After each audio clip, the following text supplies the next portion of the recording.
Rachel, what's up? What's up, Abe? It is so good to see you again. It's been honestly I think the better part of 5 years. Yeah, the last time I saw you was Santa Monica, I think. Yeah, actually, literally at Equinox, which we have since both completely left. So what's happened in your life since then? You went back to school, right? You got your master's in Yeah, psychology. yeah, wow, 5 years ago was 2016. Yeah. That was right at the beginning of a quarter life crisis, if you will. Wonderful. Well, the reason I was coming out to LA was potentially working out there. Mhm. And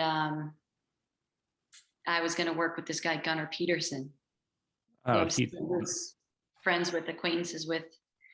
And and it didn't work out, and so I came back to New York and really just tried to devise a plan of what I'm going to do. Mhm.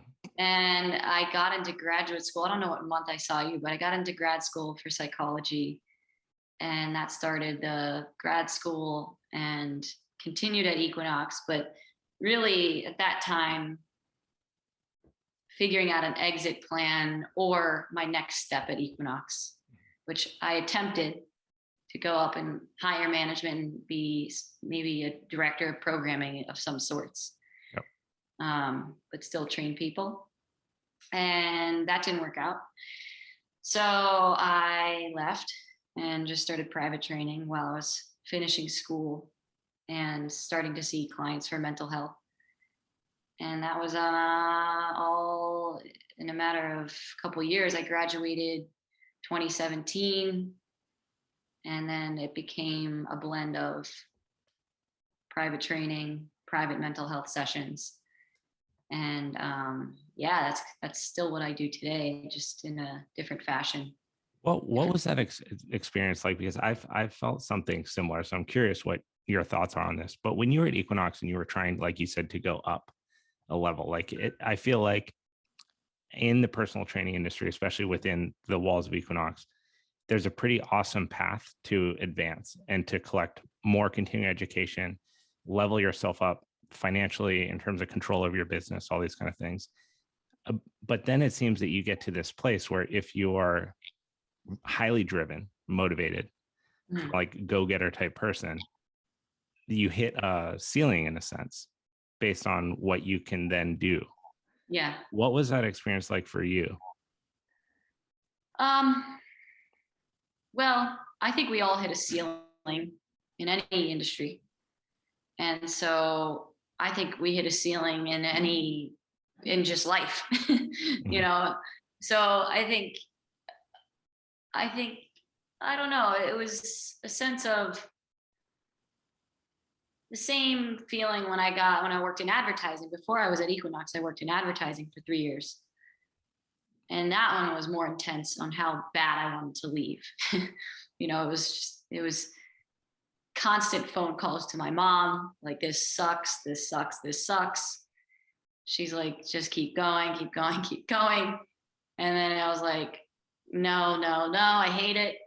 And I switched companies in advertising. And then that felt better to make a switch, felt like I was doing something. And then not enough, started taking a course at NYU for psychology, not part of a program, just one-off class. And that was kind of like, all right, why am I doing this stuff? I started just observing why I'm making these choices. And it's very subconscious. I've been very connected with the subconscious. I don't know why my Siri is popping up. Apple is. It's your technological subconscious is trying to get involved in the conversation. Apple's they capitalize on the subconscious. So yeah. Anyways, I just paid attention to my thought patterns, and with Equinox, I felt more and more. It felt more and more undesirable to go to work, and I love my clients. My clients kept me alive and sane, and I still have a handful of them that I trained at 50th. But yeah, the corporate structure and kind of feeling like a robot in some capacity and not feeling like I have my own expression. This is what happens when you work at a corporation. This is what you sign up for. So it's not against Equinox. They have a well-oiled machine, and I think it's a great organization to learn as a trainer. And I think Absolutely. if you stay there for 10 years, you could still have a great life or longer. And there's people that do. Yeah. It could be much worse. Let's just put it that way. Fair. So yeah, I think just like you, sometimes something needs to happen for the change to happen, like a pandemic. But it was just a rip the Band-Aid off moment to leave. And I just kept saying, I'm going to do it. I'm going to do it. I'm going to do it. And it was just more of an out of body experience when I actually did it. I didn't know of it. I didn't really know I was going to walk up to the office that day and say, I'm done. And I just did it. You had everything else kind of fell into place. Had you established anything else, like setting yourself up for when you were going to go? I mean, it sounds like impulsive. You're saying, it does sound compulsive. No, I had planned. I had been training people privately. Mm-hmm. I had plans on going to a certain gym. I had conversations with clients for months, but it was just a lingering, like, when are you going to do it? When are you going to do it? When are you going to do it? So it was planned, but the day that I did it wasn't the day that I planned on doing it. Fair. Does that make sense? Yeah, absolutely. And so when you departed from that, I assume you then moved into like more of a private practice, right? Like you're taking, whether they were pre-existing clients or new clients that you acquired, but you're doing this now on your own. At that point, were you starting to integrate mental health coaching into your practice from a professional setting? Like, I know on a day-to-day, we all do some degree of keeping the mind topic of conversation when you're helping someone make a transition or make a change or lose weight, build muscle, whatever it may be. Mm-hmm. When did you start to integrate that professional practice into your training practice? Well, to be clear, my training clients only get training from me, and my mental health clients are separate people, separate practice. So they're both exclusive. They're not combined, although I did have clients where I would separate new clients that I was testing out a theory of training followed by mental health. Okay. And it would be 45 minutes, a little transition, and then 45 minutes of, 40 and 40 of training and mental health, because you could get as much as you want done in a 40-minute training session. Agreed. 100% co-signed. So, and that's been proven with CrossFit and other classes. But then we transition and sit down, talk about mental health, whatever they want to put on the table, and usually it's people going through a big transition or coming to terms with something. And we make an action plan based off of that. I enjoyed that, but at the same time, I wasn't really excited as much about it. So I'm like, I like keeping them separate. It feels more, we could get more done just focusing on mental health, just focusing on training. So my training clients really have been with me since Equinox days, and they all are in my training camp. And mental health clients, I started as a professional in a clinic. My Siri keeps popping up. You're good. I can hear you. Yeah. So when I was in school, second year of this program, you get an internship. You work at a clinic of your choice. And now a lot of people that come into the program, I had, I think there were like 30 to 40 people in my graduating class at NYU. And we all came from different backgrounds, all in different ages. Most of us were in our 20s, late 20s, early 30s. And then you had some people later in their life, 40, 50, that wanted to change in their life and become a social worker or a therapist. And a lot of the students that come into a mental health program, from what I understand, had gone through their own mental health struggle or awakening or experience. We all have, but it was they held on to that moment to bring them into a place where they want to go out and help other people that experience something similar. Okay. Not surprising. And We see so that with like Alcoholics Anonymous and stuff like that too, is you get sure. sober and then it's an impactful experience you then want to share and help other people elevate through that. And your experience is one that you cannot go get certified in, you know, in how to get sober from drug addiction, for example. I think it's that simple. On when you want to do something more desirable in your life, it doesn't have to be this miraculous chemistry for it to happen. It's really that simple. You had an experience, you want to help people. That's all you need. You don't need some degree or license. I mean, you can't. I have a whole other spiel on that, but it can be that simple.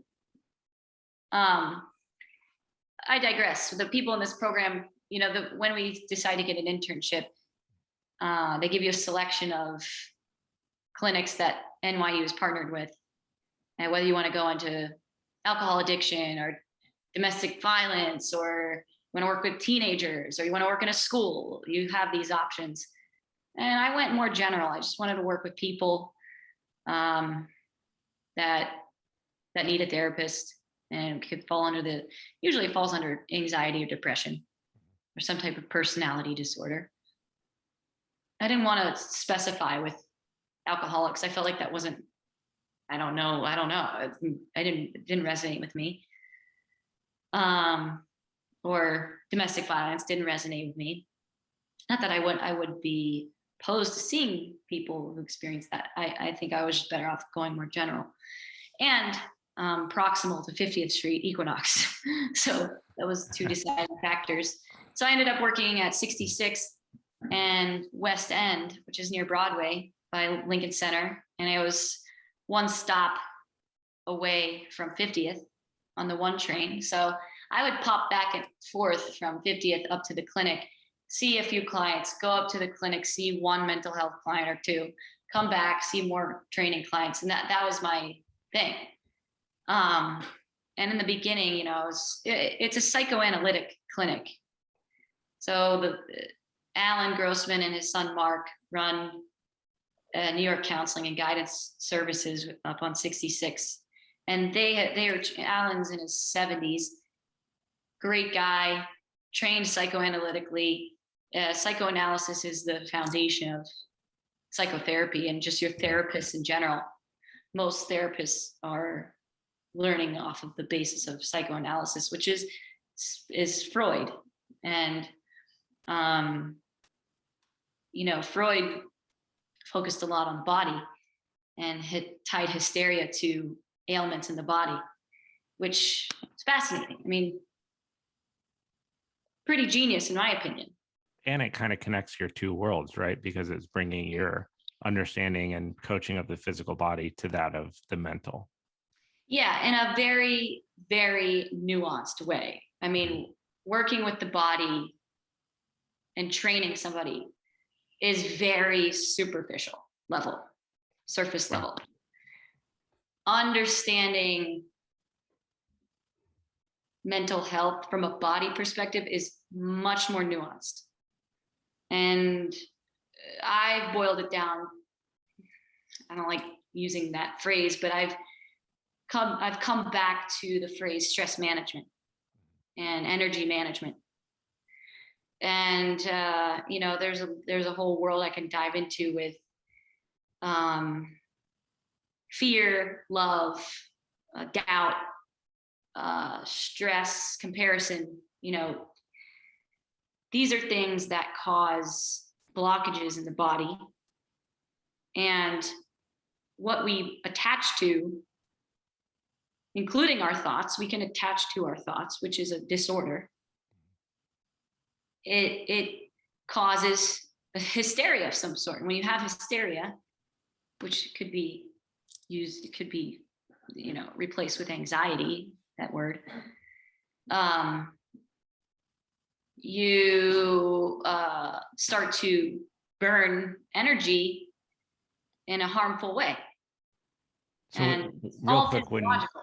when you say blockages, what do you mean by blockages in the body? Are you talking like a physical blockage on like a synapse that no longer allows impulse to transfer from one to the other? Like, what does a blockage actually I'm mean? not a scientist. I don't know physiologically what blockage would mean, but I would say when your breath stops or shortens, Mhm.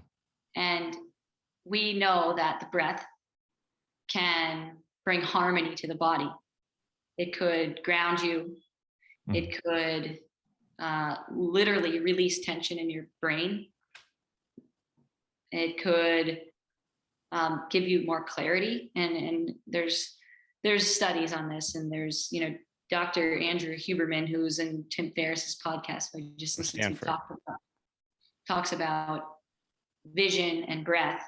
Mhm. When we see something, it causes an internal response, and it either shortens the breath as a stress response, or makes us feel more relaxed. And when we feel more relaxed, our pupils actually dilate, and we have more periphery, we have more perspective, we feel relaxed, we feel calm, there's more flow. Totally. And we become stressed when we're talking. Even right now, we're in a stressed state, we're thinking. Mhm. We go into soda straw vision. Soda straw pupils get smaller, we get more focused, our brain starts to focus, and our breath starts to shorten. So in a sense, blockage could be more of a negative way of looking at it, but when we fear something, when we doubt ourselves, when we cut off or limit the ability to receive love, essentially, I'm cutting through a lot of stuff. I could say, when we want to just be happy and positive, really what we're trying to do is seek love and care and support. When we have fear and doubt, we're limiting ourselves to receiving love, which is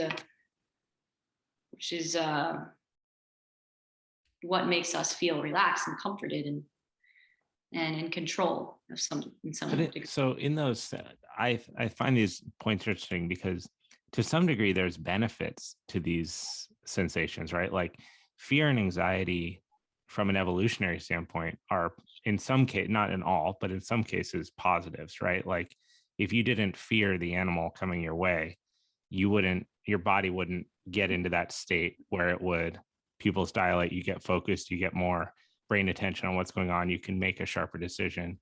If you didn't fear the edge of the cliff, you wouldn't anticipate the fall and stop yourself from going off it, right? So on one side of it, there has to be like positive factors that are a result of fear. But are you talking more on like maybe like an emotional level, person to person, and on an emotional level individually? Like if I fear failure, for example, then I'm going to limit my willingness to take on a risk, let's say in my job or my life. Or if I fear that I'm not like worth it, then I may not put myself in a position to meet a person that's going to meet me where I'm at and then have a wonderful relationship or something, for example. I'm talking about, yes, more of the latter. I think to speak to your first point, yes, we will. I can argue that we'll never get rid of the threat response in order to survive. That's why there are 8 billion humans on the planet. Mastered this. Yeah. We're now living in offices and not needing to worry about those things. Right. The survival now is dealing with our own mind. And, it comes down to finding the middle ground between too much too soon, too little too late. Mm-hmm. Right now, I could say that we're probably, I don't know which one we would fall under, but right now we don't need to worry about a saber-toothed tiger. I'm sick of hearing that in books. Like, let's talk about the psychological war that we all have to manage with living our lives and dealing with people and dealing with being connected to millions of people now. That is I've always found that fascinating, that if you look at, like, technology has allowed us to connect and be connected to an amount of people that is so far beyond our scope of recognition, and historically so far beyond any type of cohort that we've ever been connected to at all. Even if, I look to my parents, and how many people do they keep in touch with really from their childhood? Very few, maybe one, maybe two. We are now in a, at 32, over the next 10 years, maybe more than 60 people I know could pass away. That's not even an amount of people that anyone knew at all, just in general, previously. Yeah. And the psychological, I guess, like the trauma that occurs with those events naturally will be magnified by how many you experience. Right. And ultimately maybe dumbed down, because now, when 1 or 2 deaths happen in your lifetime from someone you really care about, that's really impactful. When 90 deaths or 100 deaths of people plus an unlimited amount of deaths just happening in general, now what does your brain actually know how to handle that? No. No, and it would be we wouldn't have souls if we knew how to prepare for that. Right. There's a reason why being a human being is an amazing thing, because we have the capacity to feel. And if we can prepare for all of that, then what's life worth living? Right. Why is it worth living if we can have the exact way to respond? And we might as well just fast forward 300 years from now, when we all have a Neuralink. I say this all the time. With a Neuralink, and we can just have Google Calendar as a brain. I mean, that transition has to be inevitable, right? I mean, if you just take any technological advancement and extrapolate it out for another 300-year period, we went from having a joystick and a red button in 1980 to having fully immersive virtual augmented reality experiences in 2021. So push it out another 300. Like, does that, when you think about that shit, does that like excite you? Does that scare you?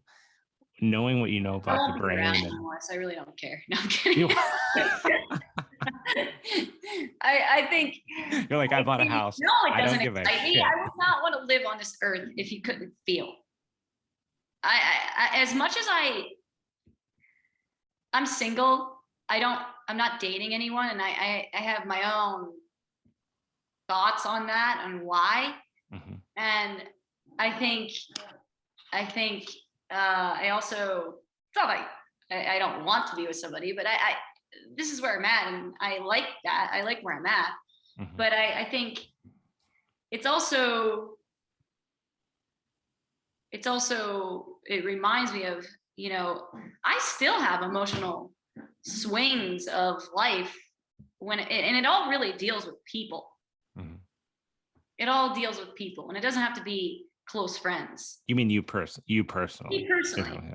And if I didn't have those feelings, I mean, I would feel like a deadbeat, I could get emotionally moved by, anyway, Super showed up yesterday, and we had like a 20-minute discussion. I just met this guy, and he talks about his martial arts practice from the Philippines. Sorry, I missed. Who are you talking about?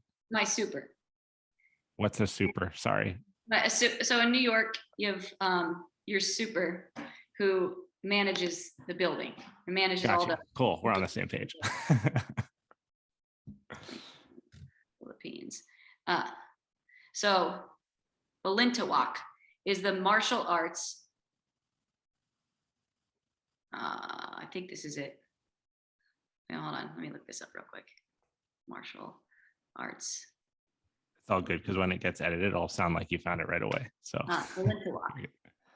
So he comes up to look at my fridge because I'm trying to renovate a little bit, and he's going to help me get a contractor and whatnot. I just met this guy, and he talks to me about his practice of martial arts, and which is called Balintawak. It's from the Philippines. His name's Kyron, and he's from Trinidad. I remember his birthday. How do I remember this guy's birthday? He tells me his birthday. I tell him my birthday, and he later on texts me that he's going to send me an email, and I said, August 1st is his birthday. He remembers my birthday, September 10th. Like, why do I care about that? I don't know. Why do you? Because that these are the moments that make us feel alive, that make us feel like we're taking up space. So I think like in between moments like that, I live for those moments. Well, then there must be a lot of them, I assume. Tons. Well, that's great. You're saying what you're getting at is like this ability to have a connection to something otherwise irrelevant, such as someone's birthday that you're going to meet maybe 5 times in your whole life. It's that ability is what makes the human experience special, and why we should lean on those emotions and connections. Absolutely. I think, also remembering that just as special as that moment could have been, that it's temporary. Mm-hmm. And that is the yin and yang, is attachment and letting go. Knowing that moments happen, and then they're gone. See, I got to ask you this, because I couldn't agree with more. I think like impermanence is like the most constant thing in the universe, that things are just about to change all the time, and they are. And when I think of like mental health, and I will say this, like, admittedly, I'm not someone historically who's suffered from what I would call like mental health issues or depression. I know people that have, and watching them go through these experiences or seeing it from a distance, I know that even on my like worst day, what I feel is it pales in comparison to what I've watched them go through. So I don't feel comfortable saying that like I struggle with mental health. But my ignorant problem is that I look at things like what people are going through, and I go, but why can't you just recognize the impermanence of it? Why can't you just recognize that the way that you're feeling is going to go away? How do you speak to that? And then how do you include also the fact that in some cases, there's truly neurological differences in the way that people feel? Like some people don't have the tools neurologically to actually deal with certain things that others do. Mm-hmm. Well, I'll first say that to speak to your last point, is that mental health, taking care of your mental health, is an absolute privilege. It is a white people problem. Mm-hmm. I will say that. I mean, there are plenty of people on the planet that have zero access to mental health. It's not even their realm of thought that you could go and seek out another person to talk to them, to hear your emotions. Right. I mean, come on. This is the U.S. capitalizes on every. We're a capitalist nation. We will find ways to make money on every type of change, excitement, whatever. Capitalize on emotions. So let's just rewind back to 1800. Where people are killing each other and there's no punishment. Right. So it's all perspective. The world of mental health in some ways is way, way overstretched. And, there was a statistic from Pew Research that I read the other day, and I'm gonna ask you the numbers. I'm gonna ask you to guess the numbers. Okay. I'm not gonna tell you the source until after, because you might judge me. Okay. How people across the world responded in 2020 when asked if they or someone they know suffers from anxiety or depression. So What what's the percentage of people who personally feel anxious or depressed on how they responded to 2020? What specifically to the percentage? pandemic, or they just happen to be pulled in that year? You're asking specifically to like how many people in Global response to the numbers, how pandemic? many people are personally anxious and depressed based on how they responded to 2020 pandemic? I don't know, probably 80%. Okay. And then what percentage of people they know who's anxious or depressed? Like when they're thinking of their peers, If they're thinking of somebody else, what answer? they probably think that 85 to 90% of the people that they know. So reverse that. It's 20%. It's 19%. And this is New York Post. Small statistic that happened to be in the corner of one page that had nothing else relevant to mental health on the page. It was just a little peer research poll. Now, I didn't go up and look up how they polled the data. Right. But it doesn't matter. That could have been the opposite, and people go run away with that. Right. So my point is not that many people are anxious and depressed. Right. What we see, going back to vision, going back to fear, is what we start to believe. And it becomes groupthink bias. Everybody's anxious, everybody's depressed. We have problems. Here's ADHD medication. Not that many people are anxious and depressed. And by the way, we're all on the spectrum. We're human beings. We are supposed to have anxiety and stress, and we are supposed to feel sad and depressed. This is the ebbs and flows of life, unless you want to conform and just be like everybody else. How do you teach people that that's okay? Because I agree with you. I think that it's back to that impermanence thing. Now listen, there are plenty of people that actually experience chronic hysteria, anxiety that is debilitating. It's a very small percentage. I think it's less than 10%, 5%. I don't know the numbers. It's very small.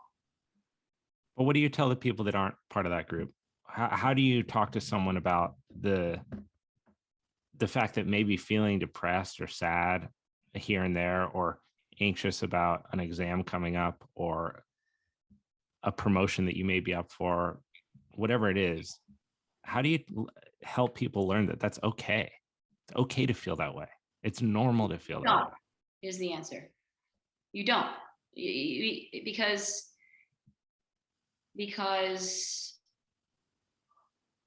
I am a big believer that everything should happen naturally. As a therapist, I don't help people. I just listen. Mm-hmm. And I ask questions to understand what the actual numbers and patterns are. I just look for accuracy. I look for themes and patterns and accuracy. And then I say, here is what I think the accuracy is. What do you think? Here are words that you've been using. What do you think about that? You are not getting any feedback from the outer world. You're only using your internal voice. What do you think about that? So it sounds like kind of like habit coaching, right? Is to, through open-ended questions and identification, help people see what is in front of them that they're struggling to see. All I want to do in my business is make people curious and build habits around it. I think curiosity about who you are is the biggest game changer you can do for your mental health. And if you create habits in an environment that reminds you to stay curious about yourself, I think you're in a good place, as long as you're taking action, consistent action. And that means discomfort, a lot of discomfort, a lot of test and retest, social exposure. It really comes down to, can you care less about what people think? How do you practice that? More with who you are, because that's a scary thing. How do you individually practice caring less about what people think?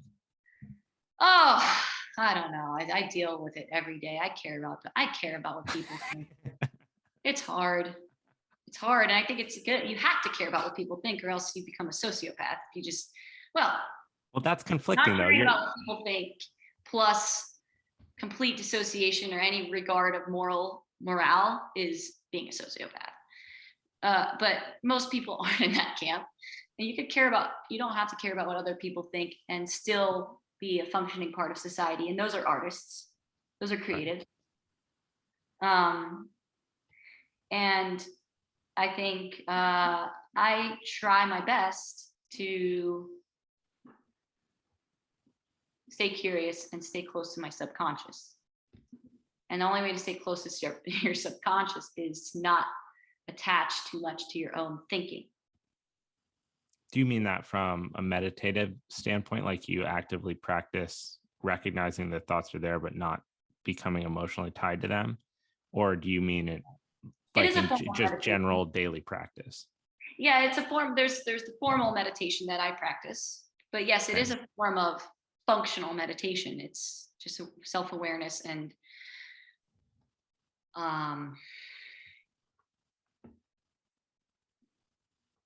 there always has to be a reward system in order for a habit to continue. I don't know if you believe that, but I believe that. I'm not sure. I guess I haven't considered that, so I don't know if I believe it or not. But do you mean? I believe the Pavlov's dogs, that when a dog gets a treat and it's connected with a bell, every time they hear the bell, they think they're going to get a treat. But how would you build that reinforcement, or not reinforcement, the reward system into someone, like, let's say someone was dealing with consistent anxiety around the same issue in their life over and over, and you've helped them identify that that's something that they want to remedy. How do you build a rewards? What like, I guess, what would be a reward system when you say that? What would be a reward system for positively handling a previously anxious situation, other than the fact that you're no longer anxious? Because it's not like, okay, every time you think about your job and you don't get anxious, I want you to have a cookie. It's not that simple, right?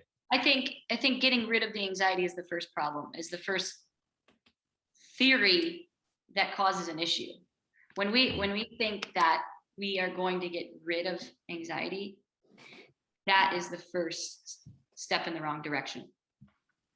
So there shouldn't be a reward system around getting rid of it. Rather, when we have anxiety, we should be curious about why we feel that way. And when we become curious about why we feel that way, we switch modes into panic, fear, into slow thinking brain. Daniel Kahneman, Think Fast and Slow, he talks about fast thinking brain. Did you read this book? I've read parts of it, but I'm familiar with the concepts. Either way, if you read parts of it, great book. Think Fast is our reaction, US culture, fear, fear, fear. The Dow is plunging. Right. Go buy everything. Yeah. latte. Okay. And wait, why do I even give a shit about the Dow plunging? Why? What kind of state of mind am I in? Do I even care about what's in front of me right now? Why do I feel anxiety? What is it? Do I feel lonely? Do I not feel connected? Do I not enjoy what I'm doing? Do I like where I live? This is most obvious things in front of you. Once you slow down and go there, you then switch to a slow thinking state, like doing a complex algebra equation. You can't just 2 + 2 = 4. You have to sit and think, okay, I'm gonna have to move this over to the other side, divide by whatever. You then become curious, and then you can start getting clarity. When you feel clarity, there's relief. When you have some sense of direction into your own hysteria, and you could tie it back to a source, then you could start making an action plan off of it. Or you then create a new neural pathway of, hey, I experienced this anxiety before, pathway 1. when you fire it with another, you know, what fires together wires together. When you fire it with another thought of, oh, maybe because when I thought about this last time, it's because I don't feel like I have a solid group of support, or I feel like I don't really enjoy what I'm doing anymore. What can I do about that? Then it becomes, well, now that I figured this out, maybe I can create a new path. Maybe I could find something that I enjoy doing, or maybe the solution becomes more tangible when you sit and think about things. And so when that happens, because I would imagine this is kind of that moment where I can only speak to this from like years of meditation, where for the first years of meditating, everything was just, it didn't make sense. And I thought I was just trying to get better at sitting on a cushion. Mhm. And then you begin to see that you get these rare moments in your day where you realize that you're having a moment in your day. And that is a win. It's Win. awareness, it's curiosity. It's, oh my God, I'm standing in front of the line about to order food. I didn't ever know that I was here before. I would just be about my day. And so you start to get these moments, you get more and more of those moments where you're realizing what you're doing when it's happening. And that to me seems like a huge win. Is that where you implement some sort of reward system for these people? So they get pathway 1, I'm feeling anxious. Pathway 2, that's because I don't trust my support system. That to me seems like they're accomplishing the concept, right? They're getting it in the moment. And When, that moment is specific to that moment, by the Mhm. way. You can have a different quote unquote anxiety at 3 p.m. later on in the day. Totally. And it could be anticipating a phone call. It could be, okay, why do I anticipate? Why do I feel there was in this book, Magic of Believing. I know you asked me what book I'm reading. That's the book I'm reading. It talks about anticipating a phone call. We have this fear that if we are about to receive bad news, we just prepare. You've Right. felt this before. 100%. Right? A text, a phone call. You listen to I get anxious every time I listen to a voicemail. Right. I don't get anxious where I'm like debilitated. It's just an Right. anticipatory stress, if you will, not necessarily anxiety. And I like to correct and replace anxiety with the more accurate term when I can. It's anticipatory stress that it could be anxiety because you're uncertain about what the message is going to be. So, but when you can think about that, okay, and this is where procrastination happens for a lot of people. When you procrastinate on listening to your voicemails, ask yourself why, and ask yourself, can you deal with it? And ask yourself, do I really need to be this stressed about it? Ask yourself, okay, what happens when I do get bad news? Can I deal with it? Yeah, you can.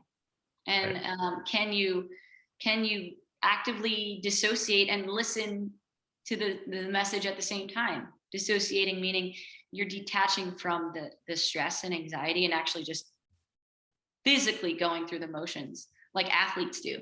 Athletes are professionals at dissociating and performing.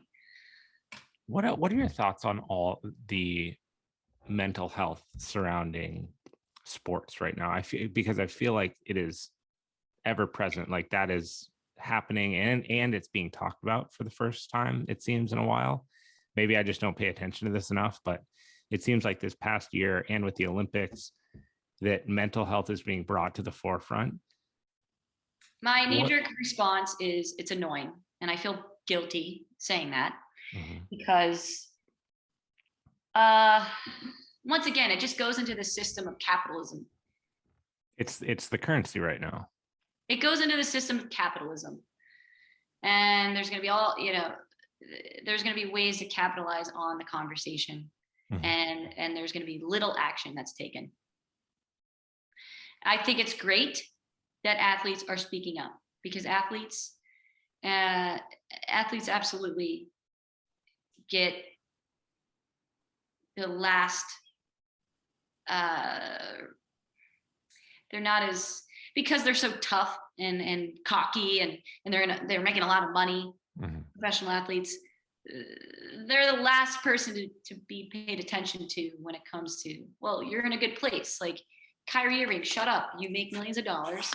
And, this is what, I don't know, Stephen A. Smith or Skip Bayless, I forget. I think it was Skip Bayless. Shut up, play the game, do your job. Okay. Maybe he's right. Maybe he's right.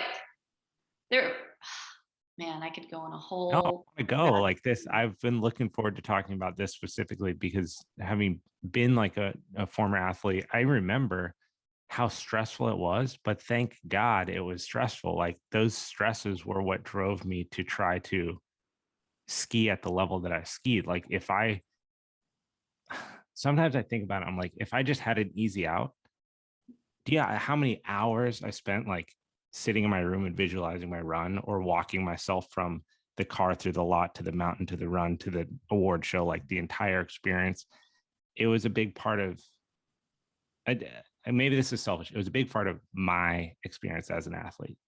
And that mental toughness and fortitude that I had to develop to be successful in the sport transpired into a lot of other areas of my life. And I'm really thankful for that. But sometimes I see,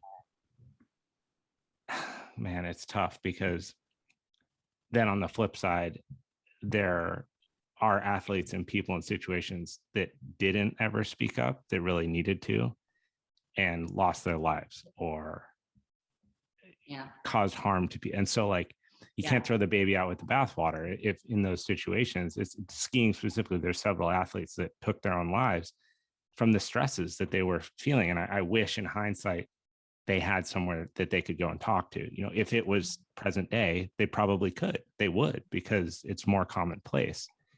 But it's a hard, sometimes I don't know how I feel about it. Let's just be clear. There is no clear answer. Just like when we talk about abortion rights, I mean, there's some clear answers to a lot of people, and there's some clear answers to another group of people. Right. The reason why it's been a discussion for decades now is because the answer is in the gray area. And the answer for mental health, we are in a very woke, quote unquote, culture. And it's great in many ways. And it's also dangerous in many ways. And Carl Jung says it perfectly, who's a psychologist that studied and challenged Freud on his theory in psychology, is that beware of what you become aware of. I don't know if this is verbatim, but beware of what you become aware of, because you might not know how to deal with it. So people who are becoming more woke and realizing all the sensitivities that people may have, it's going to bring a lot of shame and guilt. Me Too movement. It was bound to happen. If it didn't happen now, it would happen later. Right. So now we are aware of what women might be dealing with. And as a woman, I'm woke. I don't even know how to feel about some of this stuff. Right. I don't even know how to process some of this stuff. It's really fascinating as a woman. And I'm not a quote unquote feminist. I don't like labeling myself. I think I like to, as much as I'm against calling people humans because it's objective, we're all humans. And we all deserve to feel special. And we all deserve equal rights. And I think with women, we're now aware of the sensitivities that women maybe have gone through that was purely unconscious. It wasn't really talked about in the 1900s or even 20 years ago. But now there's this sensitivity around how we treat women. And serves a good purpose, net positive purpose, in my belief. But also now it's slippery slope. We're doing this with everything. And how do you deal with that? It's a fair question. It's this goes back to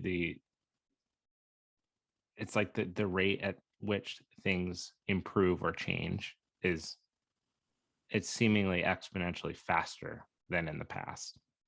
And you asking that question, it's there's no timeout. There's no, everything will keep, it'll keep moving forward. And there may be hundreds, thousands, millions of people asking that same question, might not get the time to think about it actually and answer it, which is an important thing to talk about, because to arrive at a rational decision in whatever it is you're talking about, whether it's making decisions about your children in school, or if it's about equality and the rights of all the people in the country, it's okay to want to think about things and work through stuff and talk to people about it who maybe have a different viewpoint than you, or are coming at it from a different place. The example I always think of, this is my favorite example whenever it comes to like polarity in ideas, is that you have two people standing like you and I are face to face across from each other, and on the ground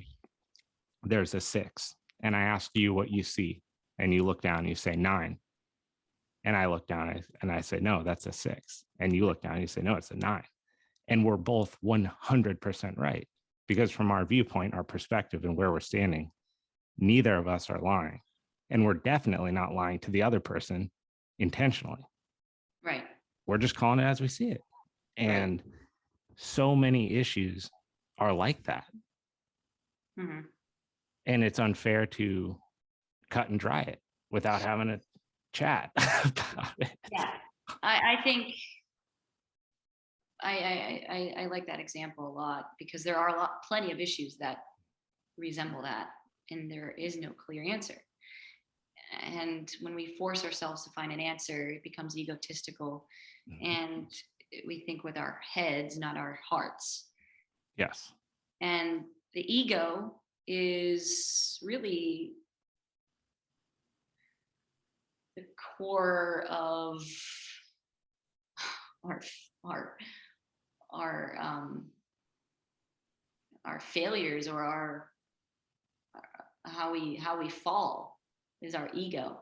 For sure. In And the pride attached to it. Relationship, or as a country, unless you have a really, really good military, which we do, and I respect all of our veterans and people who serve in the military, because that is what gives us our freedom, is that, even as a country, most of the, now, I think any type of failure of empires that combust, it ties back to ego. Thinking that you're better than somebody, thinking you're more territorial, you want more, you deserve this. We deserve this. You are lesser than, we deserve that territory. Therefore, we will go to the furthest extent to get it. And it happens on an individual level, it happens on a global level, and it will repeat until the end of time. It will repeat until the end of time. And in between time, there's all these shifts of people wanting to control their security, their well-being, their money, their life.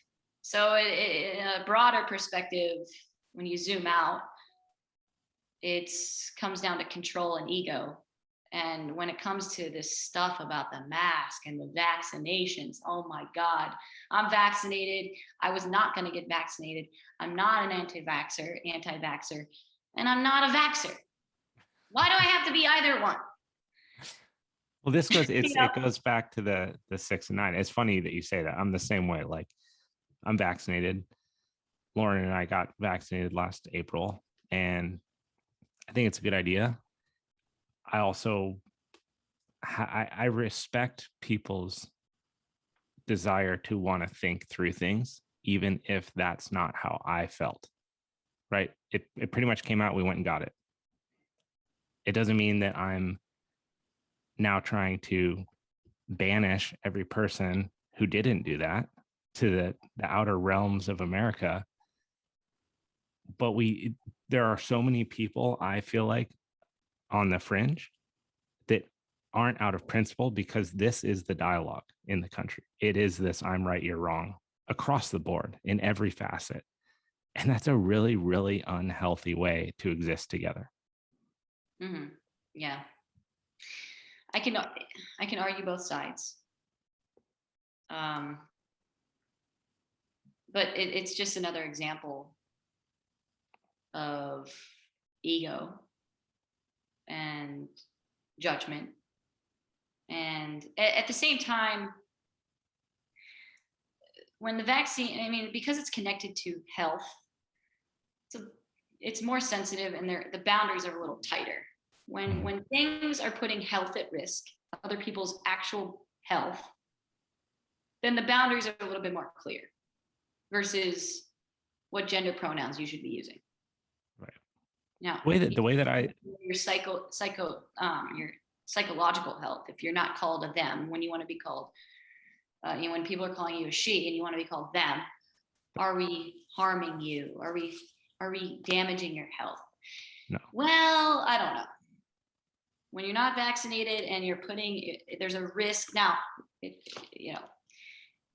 can be discussed on what the actual risk is. So that, things come down to numbers, science, and science and math really usually find our boundaries. But a lot of it now is ego, and it's annoying. The thing with the vaccines, to me, and I'm not going to quote numbers because I don't have them. I'm not going to speak to statistics because I'm not currently reading them as we speak. But the way that I think about that is, if you don't want to wear your seatbelt, that's fine. And if I want to wear mine, that's fine. But the difference with the vaccines and seatbelts is that not getting the vaccine is akin to unbuckling randomly other people's seatbelts without telling them. Yeah, it's apples to oranges. It is not. I just don't care. I'm not, I know cigarettes are bad, but I'm going to smoke them by myself in my house in the corner with the window shut. That's not what's going on. It's that every time that you light one up, you're putting cigarettes in other people's mouth, kind of thing. Mm-hmm. And that's where I see a difference in other issues relative to this issue. Yeah. It's the involuntary nature of what is happening to someone else based on your choice. Yeah. I'm not surprised that, I mean, the approval rating in the government, or the trust in the government, it's at its lowest point. Mm-hmm. And, there was a changing of presidents, a major one last year, in the midst of a pandemic, when everybody's online screaming at each other, in the midst of George Floyd dying, being killed. And which is awful, by the way. I watched the video, it was awful. No human being should be treated like that. Yes. Despite whatever he's done in his past, no human being should be treated like that. And it was a confluence. It really was a perfect storm of things happening: polarity, vaccine, politics. Mm-hmm. And now we're in that. That's what we're in. And honestly, I mean, there's something amazing about being in that, because a lot of expression is coming out. It's scary, and it's the most lively time we might feel alive in our lifetime. I could not agree with you anymore. And I think first and foremost, it goes to say that, I have not experienced, knock on wood, personal loss as a result of the pandemic. I don't know anyone in my immediately family circle or extended circle that has passed away from COVID-19 or from anything involved with it. So I speak from that place, mm-hmm. in saying that this last year and a half, 2 years, has been chaotic and wild, but it's been one of the most important times that we've been alive. Agreed. And Definitely. it's fucking powerful in a real way. And a lot of socioeconomic, psychological, political things are moving at a rate that I don't know we're accustomed to deal with. Mhm. But that in and of itself also contributes to how special it is to be alive right now if you're able to have the awareness to recognize that you're there. Mhm. Definitely. And to go back to mental health, I think it's a period where if you're not connected with your internal, then you could get lost very quickly. And that's happened. That's happened probably with all of us. But the pandemic has really showed us how to deal with ourselves Yeah. with chaos, amidst actual chaos on social media, out on the streets in New York. There's helicopters, there's curfew at 8 p.m. It's literal chaos. We don't know what chaos looks like, but that was chaos. We don't know what chaos looks like. That's the thing. When we think chaos, you think people on the battlefield in 1876 shooting each other. Maybe it's Squid Games. I don't know. You see bloodshed, it's chaos. That's not necessarily what chaos looks like. We don't know what it looks like now. What it looks like was June 2020. Yeah. Everybody's running around with their heads cut off, pointing fingers at each other, looting stores, boarding up entire New York City. That was chaos. That was a trip. Dude, we were living like on Second Santa Monica.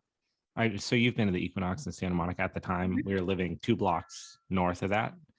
And I was sitting in my living room eating dinner, and I'm watching a live news feed of like 2 blocks down, literally. And that whole area, I don't know if you've been back to Santa Monica since the riots and everything, but like Santa Monica is totally fucked up. The amount of stores that like closed, the vandalism, the graffiti, watching people literally just walk through the front window of a store and walk out with all the gear they could handle with no regard. I mean, it was like you said. I mean, I agree. We do not know what chaos is. We don't know what chaos is like if there was a water shortage globally, like that type of chaos. Mm-hmm. But the closest thing to chaos that I've ever seen in my life was definitely that week there, where it was like full anarchistic expression in some cases Mm-hmm. on live TV. Yeah. It's fucking wild. Yeah. Yeah. And don't forget, in January this year, the Capitol was rioted and broken into. I mean, what happened? I'm like watching this on TV going, wait, that's like that's our capital? That guy's dressed like a Viking. That person literally just got shot. Holy shit, they're scaling like that. I personally, I haven't even processed yet that actually happened here in the United States. Right. I don't think I What have. the fuck was that? So what's interesting is when there's external chaos, there's internal peace. You have to balance it out. It has to be balanced out. When one partner is anxious, the other partner is calm. When one partner is really angry and the other partner is really angry, then this is not good. But usually when you meet up with somebody and their energy is then there's a balance of, okay, let me listen to this person, let me hear them out. And there's always a balance of energies happening. And when there's a lot of external chaos, inevitably we have to be able to survive it. And in order to survive it, the most efficient way to do it is to be calm. Right. The most energy efficient way to get through it is to be calm. And it forces us to have some type of internal calmness. Mm-hmm. We can't process everything that's going on. It's impossible. So it forces us to have some internal connection and peace, which is useful. And that's happening at all times with our own individual selves. we could cause our own internal chaos. Mhm. And some people can live their lives like that and be energy inefficient. And once you learn how to balance your we need chaos. We need chaos. We need yin and yang. We need to have our chaos. We need to have our anxious moments. We need to let them happen. But we also need to be able to balance it out with the other side. Mhm. Because we at all times, everything's stress management, energy management, chaos management. I Anyway, think you've hit the nail on the head. Unfortunately, we're strapped for time here, and I want to give you a moment to kind of like say your piece, let people know where they can find you, how they can reach out to you. There's so many things that honestly we didn't even get to talk about that I want to talk about. So we'll absolutely have to do this again in the future. I totally anticipated that this is exactly how this would go, that we would get going, find a tangent and just go head on it. But in the future, I'd love yeah, to this time talk went about. fast. Wow. I know. And I'm learning a lesson that I think I just need to plan 2 hours for these because they tend to just go over. So we'll come back. We'll do another episode. Absolutely. And with that, we'll come up with even more questions and things to talk about regarding mental health and energy economy. That was one thing I wanted to get to that we didn't. So we'll save it for the future. But where can people get a hold of you? Where can they find you? How do they reach out? Say your spiel, shameless product plug. Yeah. You could, well, to learn about me, you could go to my website, which is rachelmariotti.com. And on Instagram, I am active on Instagram. Rachel Mariotti is my handle. And that's it, really. Those are the two areas that, I communicate. I communicate socially through Instagram. So if people want to reach out or message me or like something, you could do all of that there. Awesome. Well, Rachel, thank you so much. I was looking forward to this from the second that I decided I was going to do a podcast, and I already look forward to the one that we do in the future. So thank you so much for taking the time to do this. Thank you for thinking of me, and thank you for your time and being curious. So I appreciate that. Absolutely. All right. I'll catch you later. All right. Bye, Abe.